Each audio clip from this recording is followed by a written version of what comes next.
मुल्क की मुआशी तरक्की का असर बजट में भी नजर आने का इम्कान। हुकूमत ने बजट हजम 1200 अरब रुपए इजाफे का फैसला कर लिया। बजट का हजम 8400 अरब तक पहुंचने का इम्कान है। सूबों के तरक्याती बजट की मद में 1 अरब रुपए की खतीर रकम मुख्तस की जाएगी। कर्जों की अदायगी पर 3000 अरब रुपए से जायद खर्च होंगे। आइंदा माली साल मुआशी तरक्की का हदफ 4.8% रखे जाने का इम्कान है। बजट से एक रोज पहले इक्तिसादी सर्वे पेश किया जाएगा। बजट 11 जून को पेश किया जाएगा।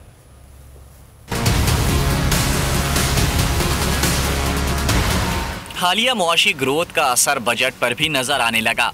आइंदा माली साल के लिए मुआशी तरक्की का हदफ 4.8% रखे जाने का इम्कान। अगले माली साल के बजट की मालियत में भी 1200 अरब रुपए इजाफा मुतवक्की। सराय का कहना है कि गुज़िश्ता बजट का हजम 7295 अरब रुपए था। रवां माली साल के बजट का हजम 8400 अरब रुपए होगा। आइंदा बजट में 3060 अरब रुपए कर्जों की अदायगी के लिए रखे जाएंगे। टैक्स आमदन का हदफ रिकॉर्ड 5829 अरब रुपए जाने का इम्कान है। जराये का कहना है कि आमदन का हदफ 1420 अरब रुपए होगा। सूबों के तरक्याती बजट की मद में 1000 अरब रुपए की खतीर रकम मुख्तस किए जाने का इम्कान है। बजट में 2915 अरब रुपए खसारे का तखमीना भी लगाया गया है।